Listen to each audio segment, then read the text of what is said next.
Naquele tempo, Jesus saiu de Jericó, junto com seus discípulos e uma grande multidão. O filho de Timeu, Bartimeu, cego e mendigo, estava sentado à beira do caminho.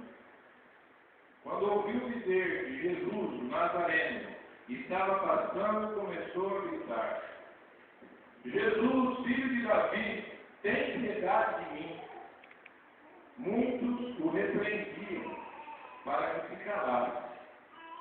Mas ele gritava mais ainda: Filho de Davi, tem piedade de mim. Então Jesus parou e disse: Chamai-o. Eles o chamaram e disseram: Coragem, levanta-se, Jesus te chama. O cego jogou o manto, deu um pulo e foi até Jesus. Então Jesus lhe perguntou: O que queres que eu te faça? O cego respondeu: Mestre, que eu veja. Jesus disse: Vai, a tua fé te curou. No mesmo instante, ele recuperou a vista e seguia Jesus pelo caminho. Palavra da salvação. Glória a vós, Senhor. Sempre no instante, nós estamos celebrando o 30º domingo do tempo comum.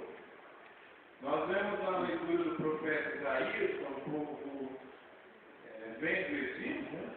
Ele deixa claro quem são os prediletos do Senhor. Isso fica bem claro. Deus é de todos, é para todos, é pai de todos. Agora, os prediletos dele estão aqui. Entre eles, há cegos, aleijados, mulheres grávidas e parturientes. São uma grande multidão os que retornam. A mulher grávida representa a vida que surge no meio da dor. Quando a esperança começa a desaparecer por causa do sofrimento, a grávida é aquela que traz a continuidade da existência. A vida que brota no meio da dor. A pessoa que não ama os pobres, ela não tem condições de ser cristã.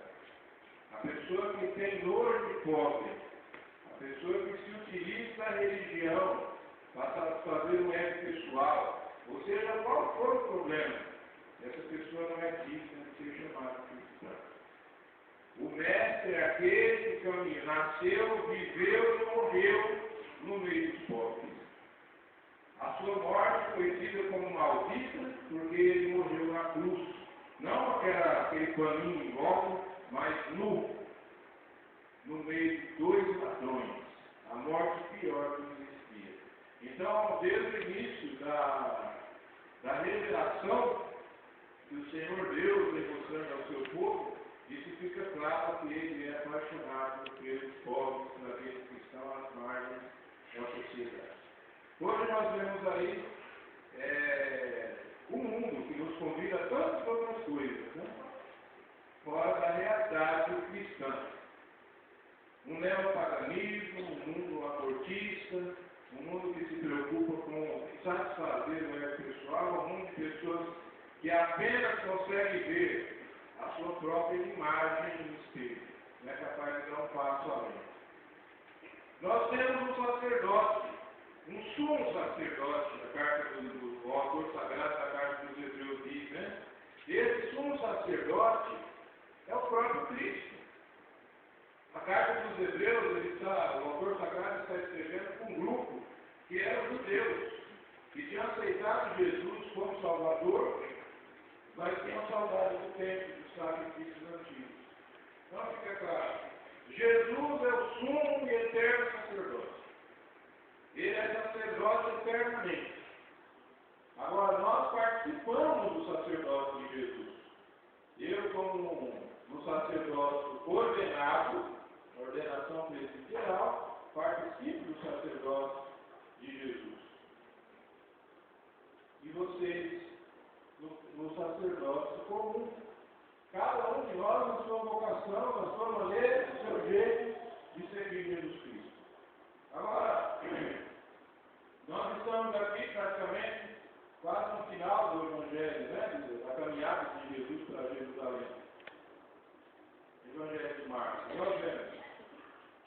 naquele tempo Jesus subiu para Jericó. Desculpe, naquele tempo Jesus saiu de Jericó, ele estava a caminho de Jerusalém. No Evangelho de Marcos ele sempre está a caminho. Junto com seus discípulos e uma grande multidão. Marcos gosta de colocar Jesus sempre no meio da multidão. É o último milagre de Jesus no Evangelho de Marcos. Se você chegar em casa e pegar a Bíblia, pegar esse capítulo que nós ouvimos 10, vai ser 52 em seguida, mas não vai ver o milagre de Jesus. Ele está subindo para a morte. No capítulo 8, versículo 22, de Marcos também, Jesus cura outro cego.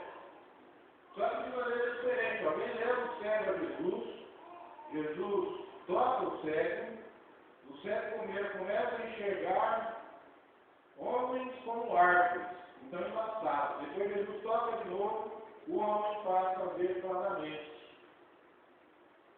Agora, Bartimeu é uma maneira diferente de curar. Nós vemos.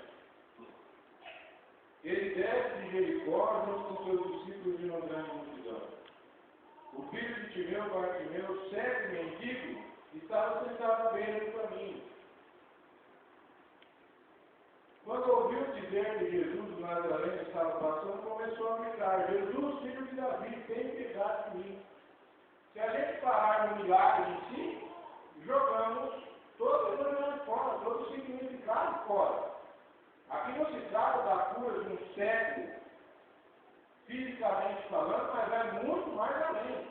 Então nós vemos, quando ouviu, ele estava sentado, né? O filho de Bartimeu, cego e mendigo, estava sentado à beira do caminho. Isso não é por acaso.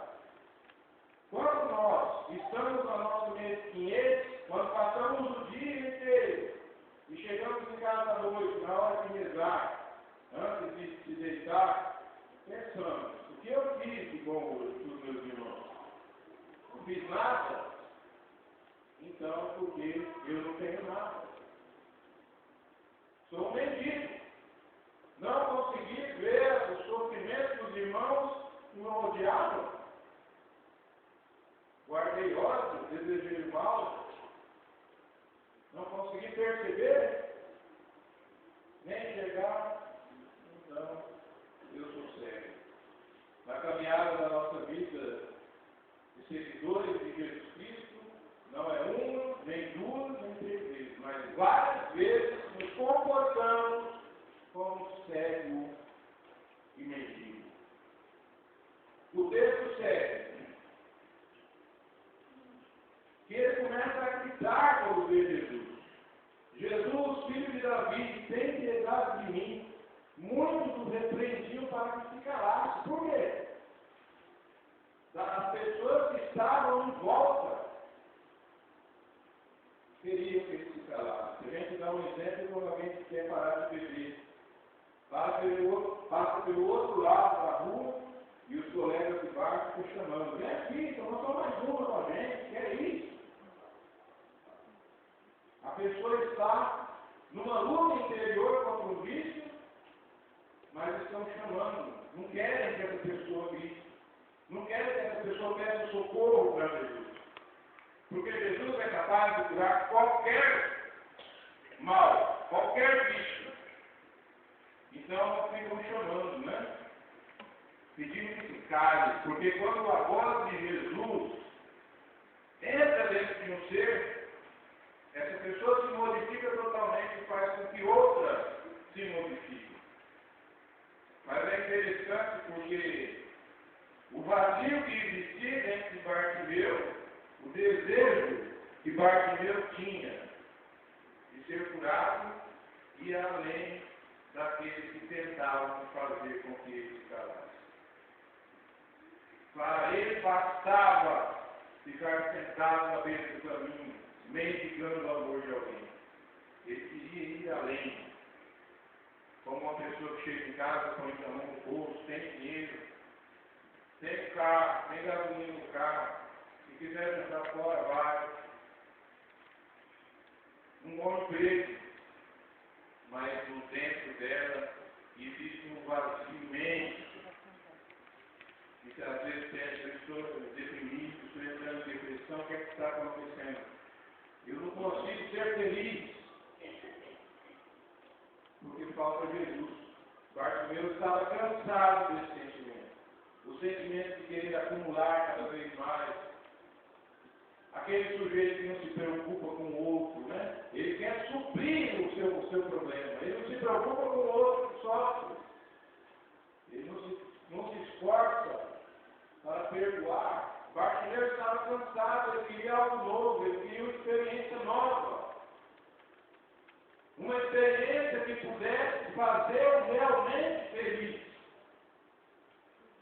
Não a felicidade supérflua, mas a felicidade verdadeira. Por isso, ele não se cala, mas ele gritava mais ainda: Filho de Davi, tem piedade de mim.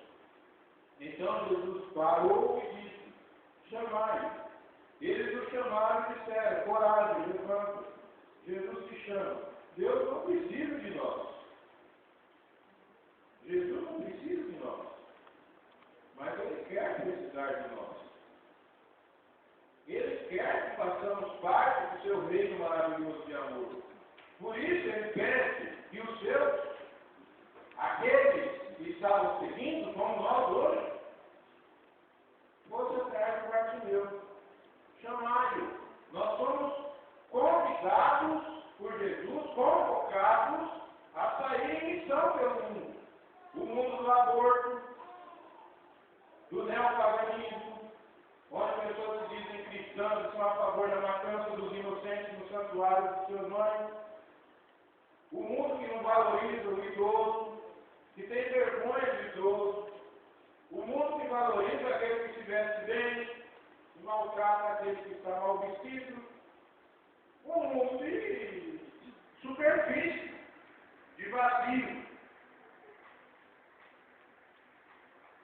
Mas nós somos convocados a sair ao mundo e dizer às pessoas: coragem, levanta-se, não fica no chão. Jesus te chama. O cego jogou o manto, deu um pulo e foi até Jesus. Fica claro que não se trata de um cego comum. O cego não sai correndo, não pula e vai. O cego ele precisa de auxílio, alguém que pegue na mão, atravessar uma rua. Aqui fica claro que se tratava de uma cegueira espiritual. Em Bartimeu, uma cegueira física, sem dúvida.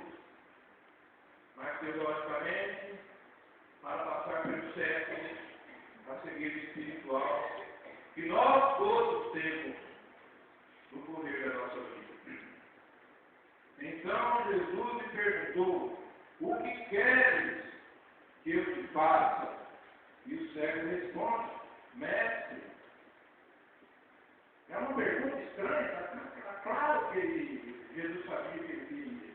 Mas Jesus pergunta: o que você quer? Mestre, que eu veja. Mestre, que eu consiga ver o verdadeiro caminho que eu devo seguir. Eu não estou conseguindo caminhar nessa vida. Eu não estou conseguindo ver as coisas verdadeiras. Eu não estou conseguindo ver as verdadeiras flores que brotam no jardim da vida. E fica claro, Jesus diz: vai, a tua fé te curou. Jesus não chama ele para seguir, não. Vai, Felipe, a tua fé te curou. No mesmo instante ele recuperou a vista e seguia Jesus pelo caminho. Bartimeu deu show em Pedro, que reconhece Jesus como Messias, mas depois chama de Jesus de lado e pede para que ele não suba para a morte. Ele deu show nos dois irmãos, que pedia para um sentar do lado direito e o outro do lado esquerdo para reinar com Jesus. Bartimeu simplesmente seguia Jesus pelo caminho. Subiu para Jerusalém junto com Jesus. É esse tipo de seguidores que Jesus quer. Pessoas que são capazes de seguir até a cruz, até a morte. Não aquelas do bem bom, que está tudo bem, na hora que começa a complicar a situação, a pessoa vai embora. Mas essa pessoa somos nós também. Porque somos humanos, somos fracos. Cada um de nós. Temos momentos na vida que ficamos à beira do caminho sem saber para onde ir. Mas uma voz lá dentro, nós podemos ouvir se quisermos. Jesus nos chamando para a vida e perguntando: o que queres que eu te faça? Se eu falar um carro novo, uma casa na praia, então vou continuar no supérfluo. Todas essas coisas vêm consequências do trabalho da justiça social. Não existe pedido melhor nem maior do que pedir a Deus o verdadeiro significado da existência humana. O porquê nós chegamos aqui, por que estamos aqui e para onde vamos. A certeza de enxergar além dessa vida. A certeza da ressurreição. A certeza de saber que todos aqueles que foram já estão com Deus. Por isso, celebraremos sexta-feira agora, às 11 da manhã, a Santa Missa aos fiéis de Jesus. Pessoas fiéis que já estão com Deus. Louvado seja nosso Senhor Jesus. Creio em um só Deus. Pai Todo-Poderoso, Criador do céu e da terra, de todas as coisas visíveis e invisíveis. Creio em um só Senhor, Jesus Cristo, Filho unigênito de Deus, nascido do Pai antes de todos os séculos, Deus de Deus, luz da luz, Deus verdadeiro de Deus verdadeiro, gerado não criado, consubstancial ao Pai, por Ele todas as coisas foram feitas, e por nós, homens, e para a nossa salvação, desceu dos céus e se encarnou pelo Espírito Santo no seio da Virgem Maria, e se fez homem, também por nós foi crucificado, sob Pôncio Pilatos, padeceu e foi sepultado, ressuscitou ao terceiro dia, conforme as Escrituras, e subiu aos céus, onde está sentado à direita do Pai, e de novo há de vir em sua glória, para julgar os vivos e os mortos, e o seu reino não terá fim. Creia no Espírito Santo, Senhor que dá a vida e procede do Pai e do Filho, e com o Pai e o Filho é adorado e glorificado. Ele que falou pelos profetas. Creio na Igreja, una, santa, católica e apostólica. Professo um só batismo, para a remissão dos pecados. E espero a ressurreição dos mortos e a vida do mundo que há de vir. Amém. Mestre da comunidade, quem toda sua vida no amor conserva para a vida eterna. Apresentemos ao Senhor Deus nossos pés. Senhor, para que sejamos fiéis, decididos pela verdade do reino, e nada venha ocupar o lugar de Deus em nós vos pedimos. Ó Deus, fortalecei nossa fé. Senhor, para que manifestemos com alegria nossa fé, pois sabemos em quem acreditamos, nós vos pedimos. Ó Deus, fortalecei a nossa fé.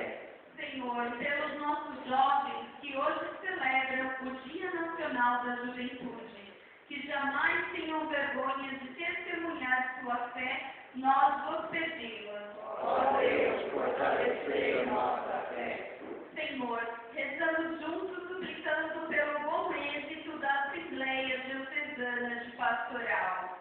Ó amor infinito do Pai e do Filho, visitai com vossos 7 dons nossa diocese, em preparação à 9ª Assembleia Diocesana de Pastoral. Acompanhai espírito de sabedoria e de inteligência os participantes da Assembleia, a fim de que, comprometidos como igreja em estado permanente de missão, nos empenhamos em fazer de nossa paróquia casa de iniciação à vida cristã, lugar de animação mística da vida e da pastoral, comunidade de comunidades vivas e dinâmicas de discípulos missionários de Cristo, alimentados pela Eucaristia, a serviço da vida plena para todos. Enfim, Espírito de amor, sob a proteção maternal de Nossa Senhora do Carmo e por intercessão de Santo André, concedei-nos acolher na gratuidade os frutos de nossa Assembleia e colocá-los em prática. Amém. Senhor Deus e Pai, inspirai nossos gestos, palavras e atitudes, para que manifestem no mundo vossa bondade por Cristo nosso Senhor. Amém. Que o Senhor faça de nós povo gerado pela aliança, instituída por Cristo, uma oferenda perfeita. Saibamos na vida e na celebração ofertar nossos corpos para a hóstia viva, santa e agradável a Deus. Canto do ofertório.